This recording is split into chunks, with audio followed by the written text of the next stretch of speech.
जिसके पास न विद्या है, न कोई गुण है, न धन है और न कोई सहारा देने वाला है, वो जिसकी तरफ देखता है सब ठोकर मार देते हैं।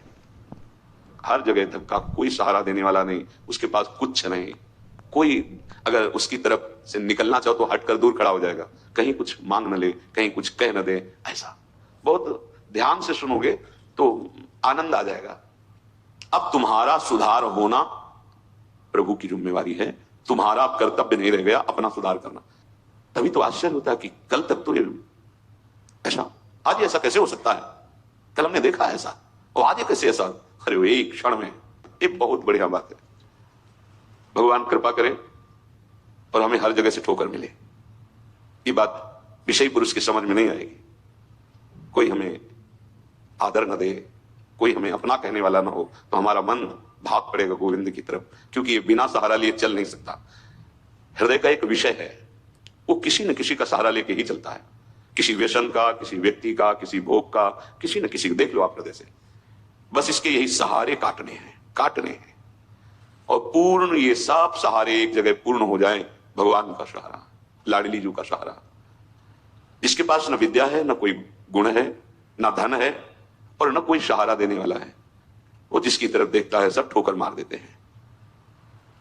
सबने जिसको त्याग दिया है, अगर वो कहीं संत कृपा से भगवान की शरण में आ जाए, ऐसा प्रभु की शरण ले ले, प्रसिद्ध गुण माश्रित सुजना, भगवान उसमें जो सुजन महात्मा जन है, उनमें जो गुण होते हैं वो सब भर देते हैं उस शरणागत में, दिव्यता आ जाती है और विश्व विख्यात उसे कर देते हैं।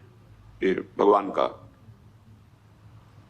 शरणम यम ते भी प्रसिद्ध गुणमाश्रित सुजना विमुक्तास्तम। जो बिल्कुल गुणहीन था, धनहीन था, विद्याहीन था, सब ठोकर मारते थे, कोई सहारा देने वाला नहीं था।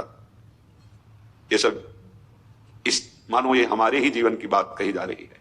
हम सब, अगर आप भ्रम से मान रहे हैं कि आप में कुछ, अपने तो इस जीवन जो लिखा है वही जीवन था, कुछ नहीं, किसी योग्य नहीं, तो क्या करें।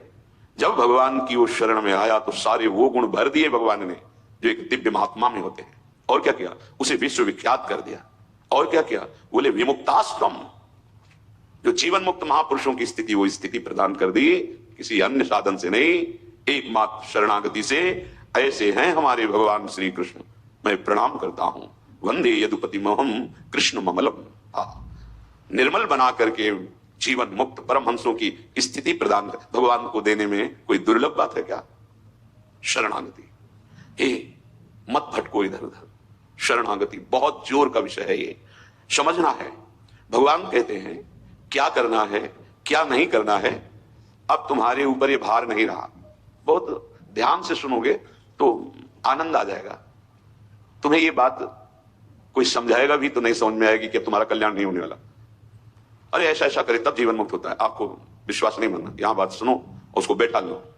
क्या करना है, क्या नहीं करना है, ये तुम्हारी जिम्मेवारी खत्म। अब वो क्या कराना है, कहां पहुंचाना है, ये जिम्मेवारी प्रभु की हो गई, क्योंकि आप शरणागत हैं। बिल्कुल बैठा लेना हृदय में, कभी डरना नहीं, कभी संशय मत करना। बहुत सुंदर मनन की हुई बात कह रहे हैं। स्वयं भगवान के शरणागत हो जाना संपूर्ण साधनों का फल है, सार है।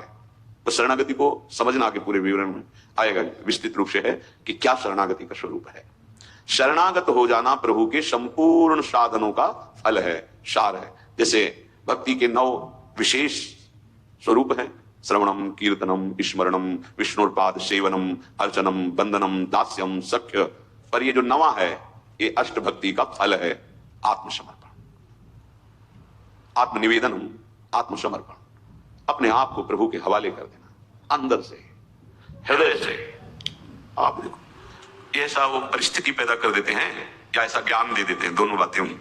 पूर्ण समर्पण तभी होता है जब अशरण हो जाता है। हर जगह धक्का, कोई सहारा देने वाला नहीं, उसके पास कुछ नहीं, कोई अगर उसकी तरफ से निकलना चाहो तो हटकर दूर खड़ा हो जाएगा, कहीं कुछ मांग न ले, कहीं कुछ कह न दे। ऐसा तिरस्कृत, उसे विश्ववंदनीय बना देते भगवान। पक्का केवल शरणागति बहुत बड़ा स्वरूप है शरणागति का। ये संपूर्ण साधनों का सार है। शरणागत भक्त को अपने कल्याण के लिए कुछ भी करना शेष नहीं रहता। सुनते जाना।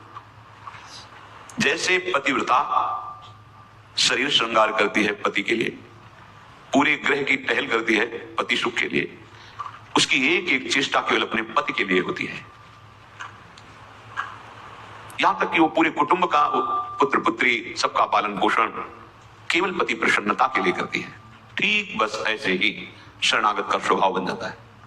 उसकी शरीर की सारी चेष्टाएं प्रभु को समर्पित, सारी इंद्रियों की चेष्टाएं प्रभु को, शरणागत है। तभी सेवक जी महाराज